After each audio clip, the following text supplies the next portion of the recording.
Hello everyone, I hope you had a great day. Today we are looking at some new malicious compliance stories. I hope you enjoy them. If you like the video, don't forget to hit the like button, it really helps the channel to grow. And now let's start with the first story, shall we? The first story is called Thanks for the Tip. Back when I was a teenager, I used to work at this party center for kids' birthday parties. I was calculating the bill for one customer who initially chose a package that cost $500 plus tax. On the day of the party, he had fewer children show up than the package maximum. So I decided to switch him to a lower package that was only $200 plus tax. He didn't lose any services or items or anything, and he paid at the end of the party. The only thing that happened was that he was getting a cheaper price for the same party. When he comes to pay, I explained to him that since he had less children, I automatically downgraded the package to save him some money and showed him the difference. He began arguing with me, saying that he wanted the higher package. I thought he was confused, so I explained again that literally nothing changed except he was getting a better price. The party was over anyway, so it wasn't like we could have taken anything away from him. He just kept arguing with me though, that he wanted the higher package. The third time he complained, I was about to explain it to him again. But then I thought, why do I care? It's not my money, and I won't keep fighting this guy on why he should save the money. So I charged him for the higher package and took the difference as tip for myself. The next story is called Ruined His Fantasies. When I was 19, I got my first real office job. We weren't customer facing, so everyone dressed really casually. Jeans, tennis shoes, t-shirts, things like that. One day my boss called me in to talk to me about the dress code.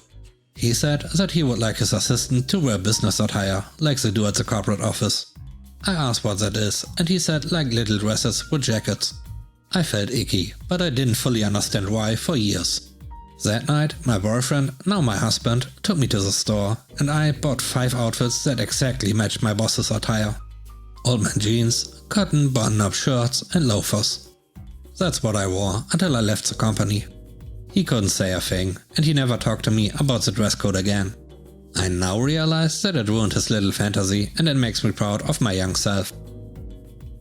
The third story is called It's a Great Color. I went to a very strict religious school. And though I was also religious, Catholic, I was not the same religion as the headmaster and founders, Baptists. They did not like me from day one and made it clear. I wanted to play soccer, but they only had a men's team. All the girls here play volleyball, why don't you try that? I didn't want to play volleyball, I had played soccer for 10 years at that point. I wanted to play popular Christian rock songs for music ministry and was told that we weren't allowed to play that devil worship music. Tons of stuff like that. I was in the office more than once, despite being a mild-mannered freshman. Another important note is that at this time I had a pretty, we'll call it punk style I guess. I did a lot of shopping at PacSun, Hot Topic, and most of what I owned was black, normal teen stuff. I also had very long brown hair that would often fall in my face. Things continued to get worse over the next 2 years. Finally, at the beginning of my junior year, I was called into the guidance office. The headmaster, guidance counselor, and my English teacher were there for an intervention. We are very concerned about you. You don't seem to be very social. Are you happy? Are you having dark thoughts? I'm perfectly happy and I have a ton of friends. What made you think there was something wrong? We are all just a little concerned about how you present yourself. What is that supposed to mean? Mrs. English teacher interrupted us, loudly.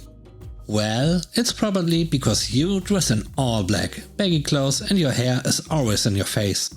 It would be nice if we could see you smile and know you're alright. What's wrong with wearing black? I just feel comfortable in these clothes. Plus, the baggy pants aren't that baggy and they help me avoid accidentally breaking the pants must not be skin-tight rule in the dress code. And I'm proud of my long hair. It's taken me years to get it this long. I'm perfectly happy, I'm just wearing what I like the most. Well, we would like to see you wearing happier looking outfits. You really should make an effort to fit in among your peers. And you should try wearing more happy colors. Wearing harsh blacks will only make us wonder how you're doing. It's safe to say I was horribly insulted. Wearing black didn't mean that I did not have a great life at that point. So cue some malicious compliance. I spent the next few days investigating, waiting for the nugget of information that would make this compliance so sweet, juicy if you will. Finally, my English teacher says offhandedly, while insulting yet another student, "I just hate the color orange. It's such an unbearably ugly color." There it was, my plan was ready. I filled my closet with orange. Bright orange top, stripped orange jacket, puffy orange vest. My favorite was an iridescent, fluorescent orange rain jacket. Honestly, I don't like the color orange either. But I did what I had to do. So almost every day for the rest of junior year I wore an orange shirt and pulled back my long hair to make it even more visible. Then I sat in the front center seat of Mrs. English's class and made her stare at my bright orange shirt. I could see the disdain on her face every time. A few of my friends got in on it occasionally too. After about a month, she made a comment about how it was nice to see me putting some more variety in my wardrobe. But why did I have to pick orange? I just said, "Well, you didn't want me to wear black anymore. But isn't orange a great color?" And I didn't stop wearing orange until the end of the year. The last story is called "Maybe They Learned Their Lesson." I'm a waiter at one of the nicest restaurants in my hometown. I'm pretty personable and always end up striking friendly conversations with my tables. It was a beautiful day and the restaurant is on the water. Every nice day is absolutely packed. My restaurant does not take reservations of any kind ever, so people have to go in person, request a table, leave, then come back later to eat. Normally, locals understand and expect this. There is no problem, but we are a tourist town. When newcomers try to get tables, there's always trouble. I was swamped. I have had my section full for the entire day and hadn't had time to go on a single 5-minute break since the start of my double shift at 10 AM. It was around 6 PM. A couple lands at one of my tables in the corner and they are already upset. They had to wait to get a table after a new girl had tried to make a reservation for them over the phone. They had to be called back and told that they had to come in to reserve a spot. I nod to them, acknowledging that I see them, after I notice them glaring daggers at me, as if to say, "Get over here now." I was dealing with a particularly bad table at the time. Every freaking time you come back, they need something else. They ask for ketchup, you bring ketchup, then once you are back, they ask for refills on drinks. You run and do that, and then they need salt, and they want to order more food, blah blah blah. Now at this point, there are two things you need to understand. One, they had sat around waiting for a table for over an hour before being set, and two, our restaurant has food runners.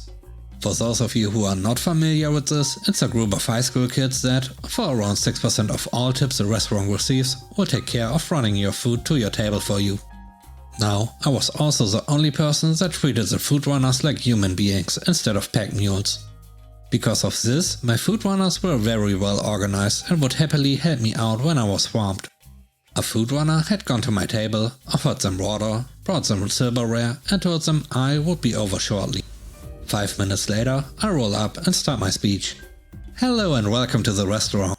Sorry for the wait. As you can tell, I'm really busy and..." The man cuts me off. "Why is this the first time you are coming to the table?" "We have been here waiting for over 45 minutes. They had literally gotten there no more than 8 minutes ago and thought I hadn't noticed them. "You are by far the worst waiter I have ever seen. You should have greeted us and walked us to our table." Another lie, as I saw the hostess do this as she does for every other person that eats here. Now, I was already having a bad day. And I was on my second part of a double shift that I knew would go well past midnight, so I was having none of it. This guy goes on to insult my posture, my accent, my clothing, I'm wearing a uniform and a myriad of other things. At this point, I'm staring straight through him, not listening to a single word. Finally, he says, "We want another server, now. You should be fired for your incompetence." I smile, he should not have asked for that. He basically just gave me the green light to mess up the rest of his evening. I'm friends with everyone in the restaurant. When I have a request, it can usually be handled almost instantly. But this time was going to be different. I walk to the hostess's table and see one of my best friends, let's call her Emma, crying under the counter. Emma is a small adorable Hispanic girl who was 20 years old. She was just a little tiny thing, and she needed a step stool to address people at the front desk. She had a cabinet that she could literally sit in and take naps, and she was in there crying. I gave her a big hug and asked her what was wrong. She said a couple had chewed her out for 10 minutes straight about how terrible she was, and guess who it was? My freaking table. I asked her if she wanted some revenge, and she said hell yes. I told her to take as long as she could, but apparently I was not good enough and they wanted a new table. She smiled, she knew what was going to happen. I told my water buddy John that Emma was going to send him a table in an hour or so and went back to work. That couple watched 3 tables sit down, order their food, eat, pay and leave before they even got to order. They sat and waited the entire time just to try and stick it to me. The look on their faces as I happily and efficiently took care of all my tables right in front of them was priceless. Since they were not my table anymore, I didn't visit them once. After they were moved, ate and left, I asked the waiter that took their table how they were. He said they were very polite and patient with him. I think that will be the last time they treat waitstaff so horribly. Thanks for watching the video. I hope you enjoyed it. If you did, please consider subscribing to the channel for more content. Let me know what you think about the stories in the comment section below. Have a great day. Bye bye.